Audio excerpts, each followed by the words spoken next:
Blocks के बारे में सीखा था। तो आज हम इसके अंदर CSS का इस्तेमाल सीखेंगे। इस CSS कैसे यूज़ करते हैं इसके अंदर, इनलाइन CSS और एक्सटर्नल CSS, यानी किसी और फोल्डर में हम बना के CSS को यूज़ करें। पहले करते हैं इनलाइन CSS, तो इसके अंदर ही करते हैं स्टाइल।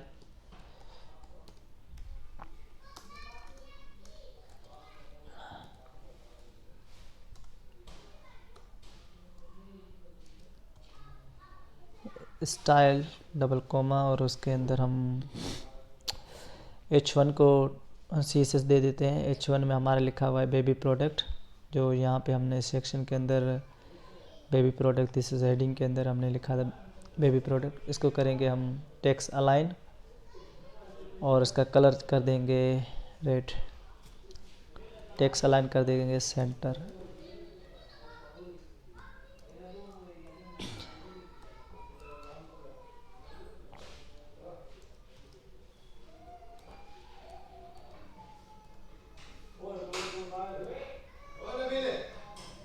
इसको कर देते हैं सेव।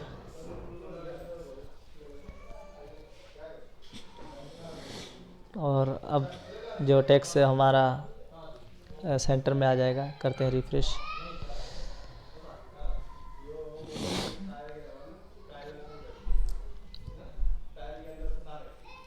हाँ, तो ये आ गया बेबी प्रोडक्ट। पहले राइट तरफ था, अब से सेंटर की तरफ आ गया। तो इसी तरीके से अब इसका कलर कर देते हैं रेड।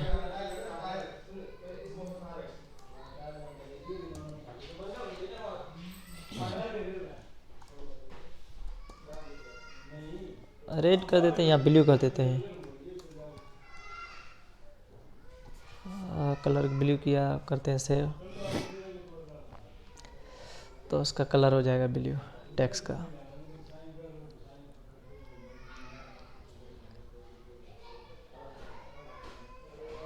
तो ये होगा टेक्स्ट ब्लू। तो इसी तरीके से हम CSS इनलाइन CSS यूज़ कर सकते हैं। H1 के अंदर स्टाइल का टेक्स्ट अलाइन कर दिया सेंटर और कलर कर दिया ब्लू। और उसके बाद इमेज है, तो यहाँ पे हम एक डिव के अंदर इसको रैप कर देंगे।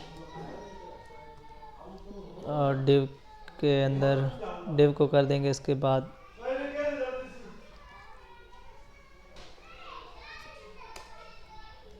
बंद कर देते हैं सेव।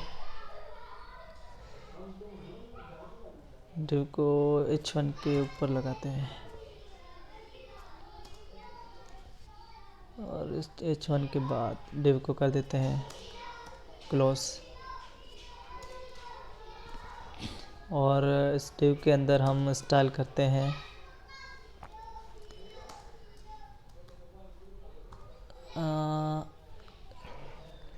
स्टाइल हम कर देते हैं इमेज को सेंटर कर देते हैं। तो एटम अलाइन सेंटर कर देंगे या डिस्प्ले फ्लेक्स कर देंगे। चलो इसको क्लास दे देते हैं फ़िलहाल। ठीक है, क्लास दे देते हैं। उसके बाद हम इसको इंस्पेक्ट से करते हैं वर्क। क्लास कर देते हैं इमेज जेके, उसको कर देते हैं सेव। यहाँ से इसको कर देते हैं प्रीव्यू। तो ये हमारा बेबी प्रोडक्ट जो हमने अलाइन सेंटर किया था और कलर इसका ब्लू कर दिया था, तो वो सेम बेबी प्रोडक्ट। अब हम इसको इंस्पेक्ट करेंगे और हमने जो क्लास इमेज डिव के ऊपर लगाई थी उसको हम डिफाइन करेंगे कि हमने कहाँ पे रखनी है। तो ये हमारे क्लास आ गई इमेज जेके। और यहाँ से हम कर देते हैं इसको डिस्प्ले फ्लेक्स। डिस्प्ले फ्लेक्स किया, उसके बाद हम इसको कर देंगे सेंटर अलाइन सेंटर।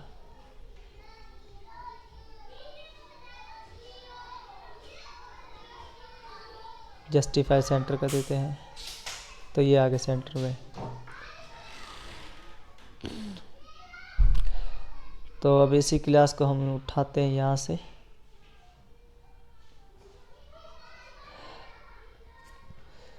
तो हम इसी तरीके से सेंटर करेंगे बेस इनलाइन स्टाइल।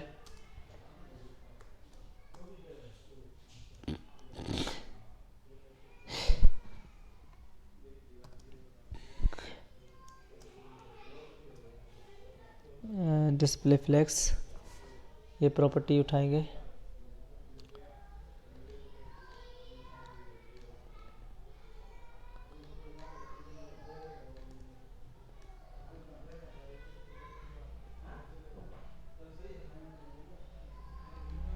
यहाँ से करते हैं कॉपी और यहाँ पे कर देते हैं पेस्ट।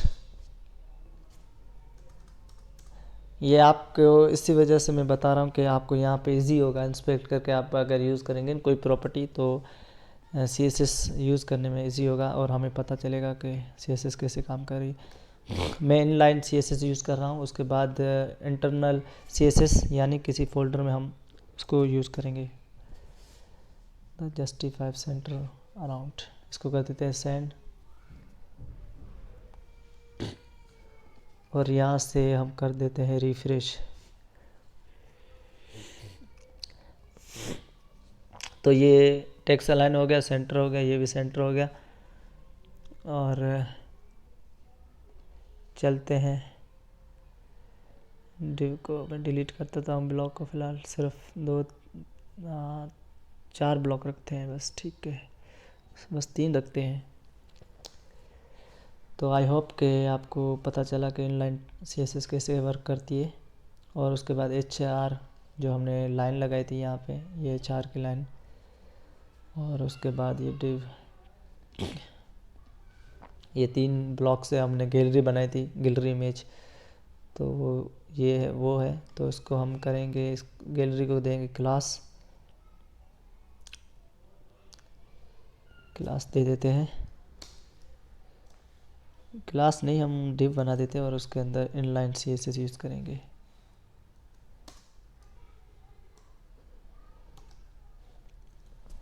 और इसको बंद करते हैं।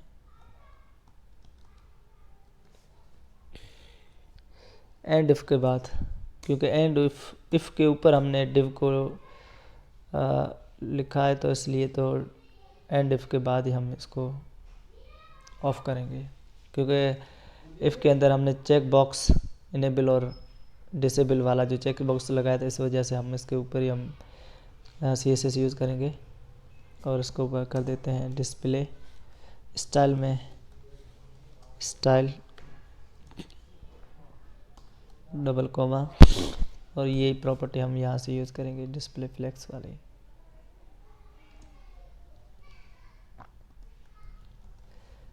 और इसको कर देते हैं सेव है और यहाँ से कर देते हैं रिफ्रेश। तो ये डिस्प्ले फ्लेक्स, तो ये बीच में आ गया मगर ये कॉलम में हो गया। तो हम डिस्प्ले कॉलम करेंगे इसको, इंस्पेक्ट के अंदर हमने जो डिव लगाई थी इसके अंदर स्टाइल के अंदर, तो यहाँ पे डिस्प्ले कॉलम कर देंगे, रोज़ कर देंगे रो।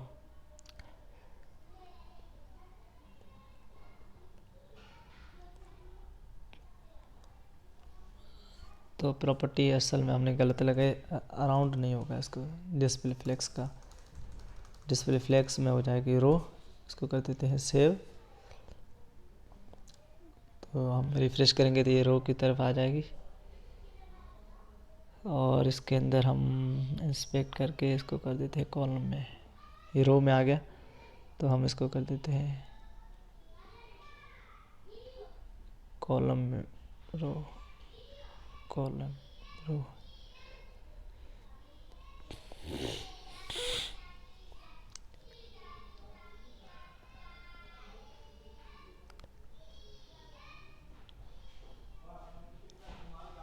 अच्छा, डिस्प्ले फ्लेक्स,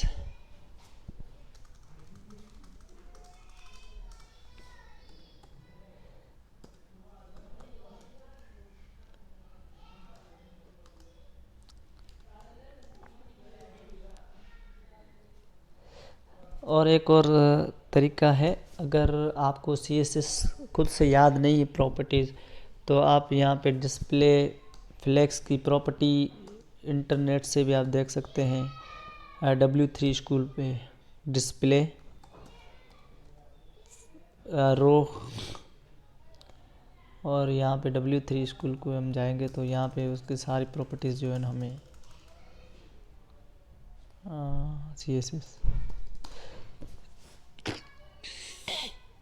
तो यहाँ पे काफ़ी वेबसाइट आ गई, मगर हमें W3 स्कूल वाली जो है प्रॉपर्टी बेस्ट है, तो उसी को हम यूज़ करेंगे। डिस्प्ले रो फ्लेक्स रो, तो इस तरीके से इन्होंने बताया हुआ है हमें कि भाई इस तरीके से आप यूज़ कर सकते हैं। रो रिवर्स यानी एंड से जो है ना प्रॉपर्टी स्टार्ट होगी ABC। अगर इसको कर देंगे रो रिवर्स हटा देंगे तो यहाँ से स्टार्ट होगी ABC। तो ये जो है ना उल्ट पुल्ट करता है ये CSS। कोई भी डिव है या इमेज है उसको जो है ना एक तरफ से दूसरी तरफ उल्टा लिखती है, उल्टा। तो ये हमें ध्यान में रखना है।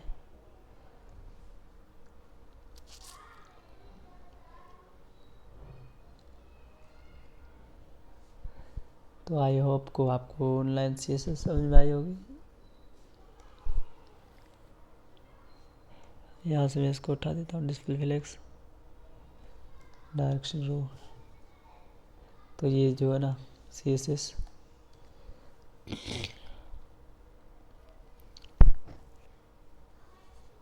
यहाँ से करते हैं फ्रेश, ये आगे इस तरफ बॉटम की तरफ। अगर इसको हमने बीच में रखना है तो हम यहीं से इसको जो है ना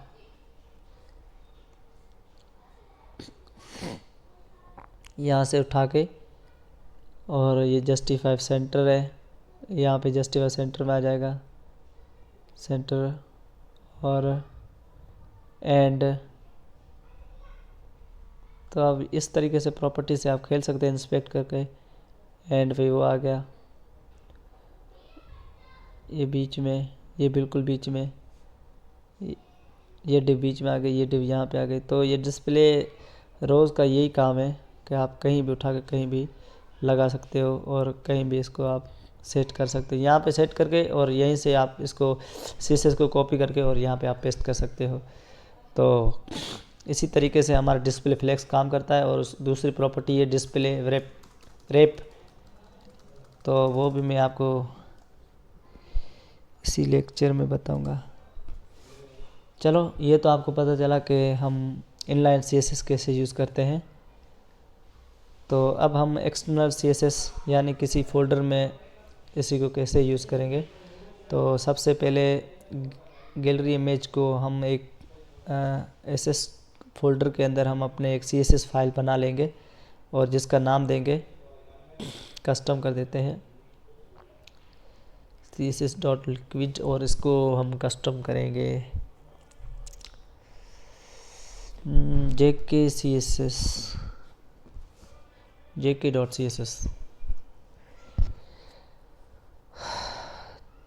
तो अब हम चलते हैं इस जो फोल्डर को हम करेंगे लिंक कहाँ करना है, लिंक करना है theme.liquid। जैसे HTML का फोल्डर होता है हमारे पास जहाँ पे हम कोड लिखते हैं HTML का बॉडी के, तो यहाँ से पहले हम हेड लिखते हैं, तो शुरू में हम हेड आता है, उसके बाद बॉडी आती है। बॉडी सेक्शन के अंदर हम जो भी डिफाइन करेंगे, जो भी लिखेंगे, जो भी प्रॉपर्टी लिखेंगे, तो वो बॉडी यूज़ होगी उसके बाद। तो यहाँ पे वही सेम टू सेम तरीके से यहाँ पे हेड चल रहा अभी तक, और उसके बाद सेक्शन अलाइन स्क्रिप्ट भी लगाई हुई है, स्क्रिप्ट भी लगा सकते हैं हम, अपना जावा स्क्रिप्ट भी लगा सकते हैं। और यही रहा वही हमारा जो HTML हमारा ऑफ होता है, वो ये आके लास्ट में HTML है, और उसके बाद बॉडी है। बॉडी के बाद जैसे मैं आपको VS कोड में आपको समझा देता हूँ कि लिक्विड कोड को हम कैसे यूज़ करेंगे।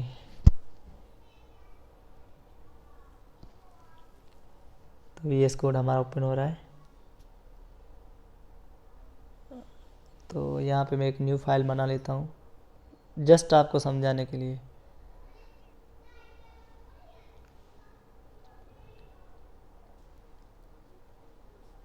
न्यू फाइल बन गई, और यहाँ से हम इसको कर देते हैं सेव।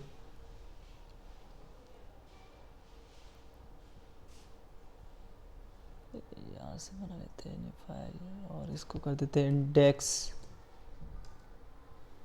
Dot HTML। तो ये फाइल हमारी क्रिएट हो गई और इसके अंदर हैपनिंग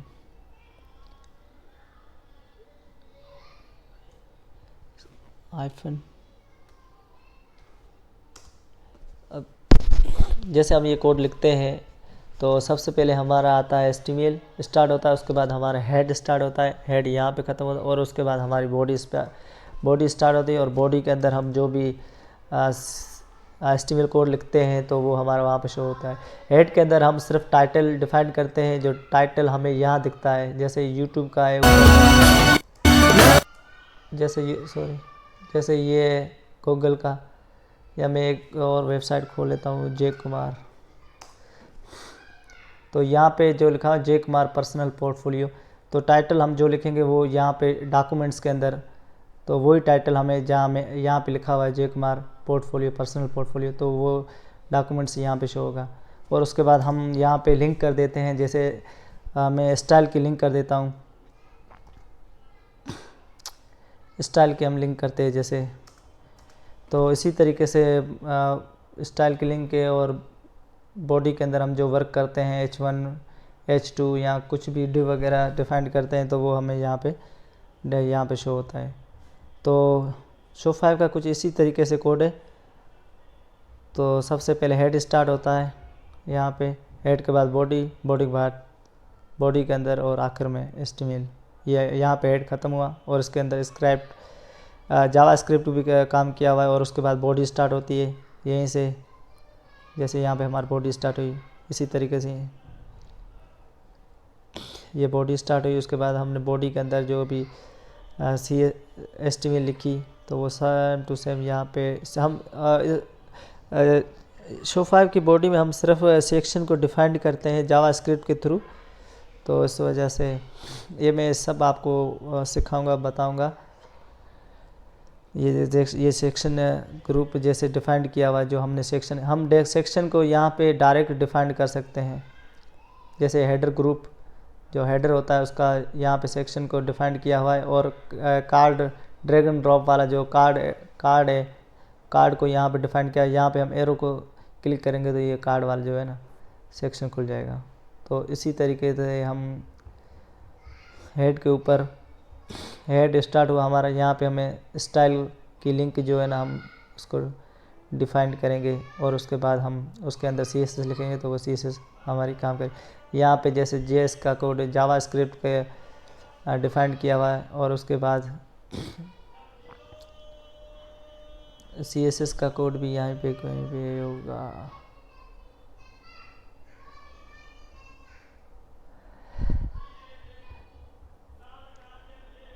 अगर आपको CSS का कोड अगर ना मिलता हो तो आप डायरेक्टली Ctrl F कमांड लिख के यहाँ पे आप स्टाइल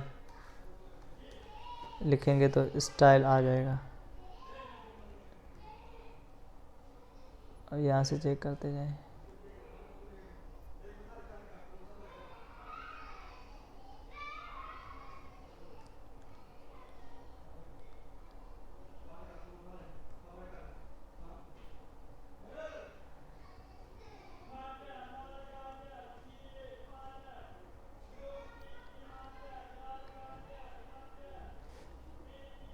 जैसे ये आ गया तो हम इसी तरीके से इसको डिफाइन करेंगे।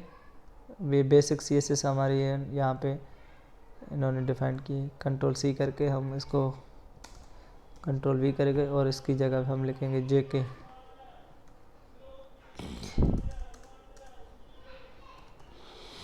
और उसको कर देते हैं सेव।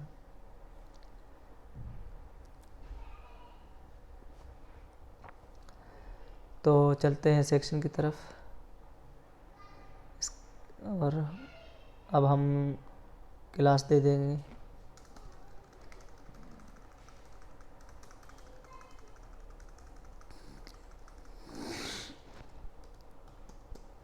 क्लास कर देंगे JK हेडिंग,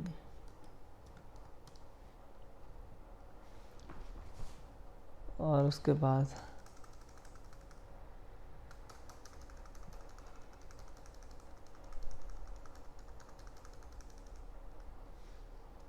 क्लास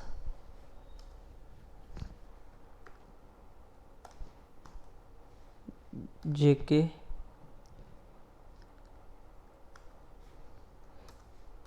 इमेज। मगर एक ध्यान रखना है कि यहाँ पे स्पेस नहीं देनी है, यहाँ पे हमें लाइन देनी है। और इसको कर देते हैं सेव। फ़िलहाल इस पे यूज़ करेंगे। सबसे पहले हम जेके को उठाते हैं, यहाँ से जेके की क्लास को कंट्रोल सी करेंगे और थीम के अंदर डॉट, क्लास में हमेशा डॉट आएगा, डॉट, उसके बाद हम वी करेंगे और करली ब्रेसेस के अंदर हम सीएसएस लिखेंगे। सीएसएस लिखेंगे टेक्स्ट अलाइन सेंटर,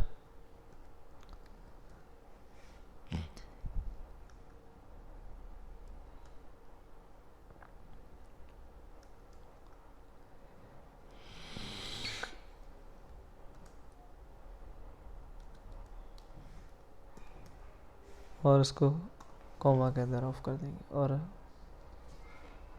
नेक्स्ट है बैकग्राउंड, बैकग्राउंड कर देते हैं इसका टेक्स्ट अलाइन सेंटर, इसको सेव कर देते हैं और इसको देखते हैं ये काम करता है। पहले चेक करते हैं, यहाँ पे फ्रेश करते हैं कि टेक्स्ट अलाइन सेंटर हो गया। हाँ, काम कर रहा है, बिल्कुल गुड।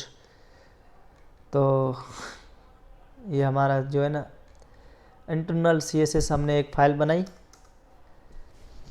तो सबसे पहले हमने एक इंटरनल हमने फ़ाइल बनाई यहाँ पे एसेस्ट के अंदर। वापस शुरू से मैं आपको एक बार दोबारा बता देता हूँ, काफ़ी सारी फाइलें बनी हुई है इनों की। तो सबसे पहले हमने एसेस्ट के अंदर फ़ाइल बनाई। मैंने फ़ाइल बनाई jk.css लिक्विड के नाम से, खाली jk नाम से मैंने एक css की फ़ाइल बनाई और उसको डिफाइन कर दिया हमने theme.liquid के अंदर यहाँ पे। अब हम कोई भी प्रॉपर्टीज़ लिखेंगे तो यहाँ पे हमारा वर्क करेगी, ठीक है ना, आई समझ में। अब हम स्टाइल यहाँ से इस फाइल के अंदर हम स्टाइल लिखेंगे और वो स्टाइल हमारा यहाँ बैकएंड के अंदर हमें शो होगा, यहाँ शो होगा।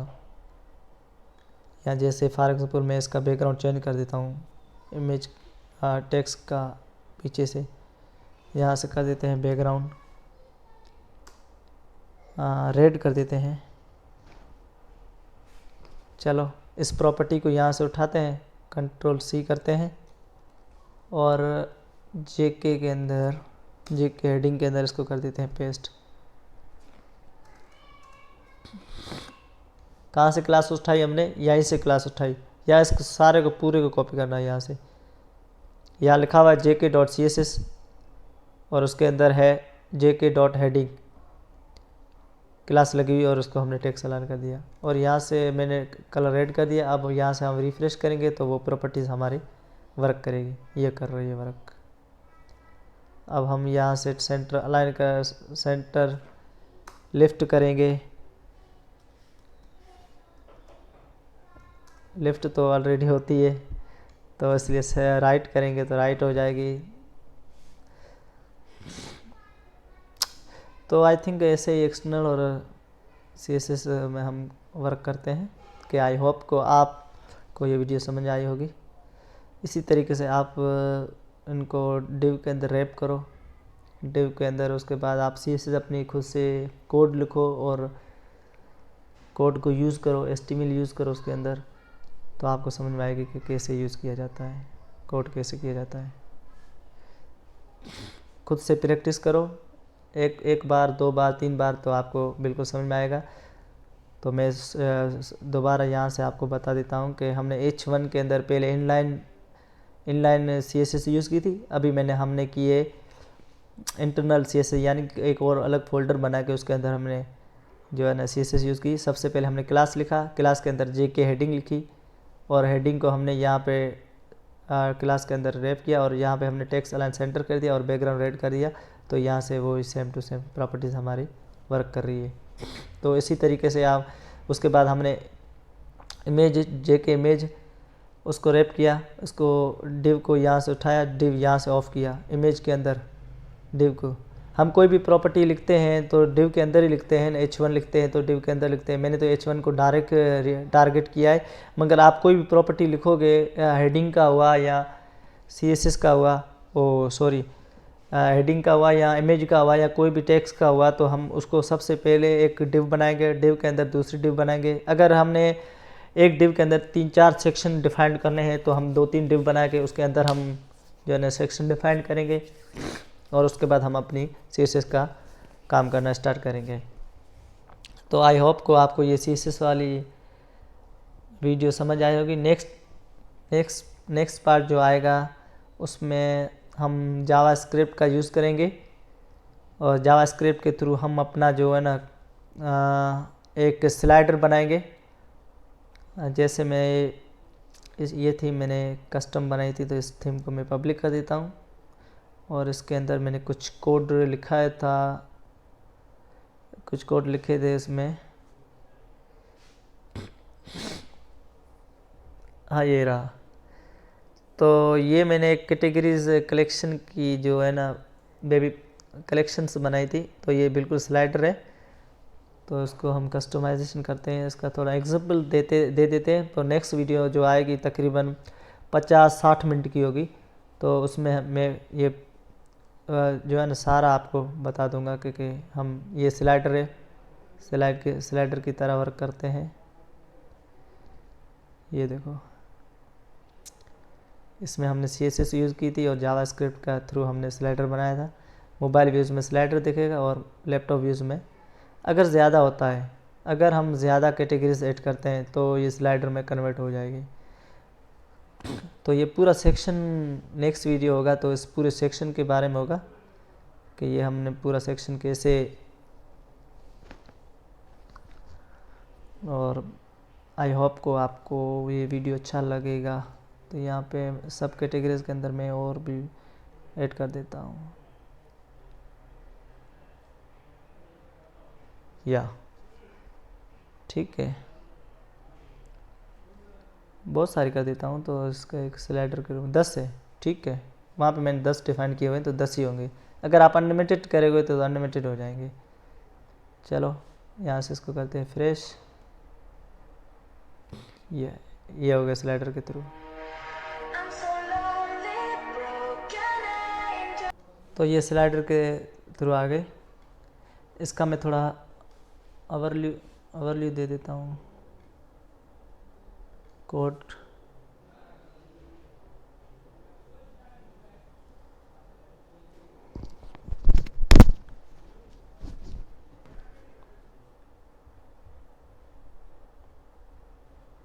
सेक्शन के अंदर कलेक्शन होगा, सब कलेक्शन।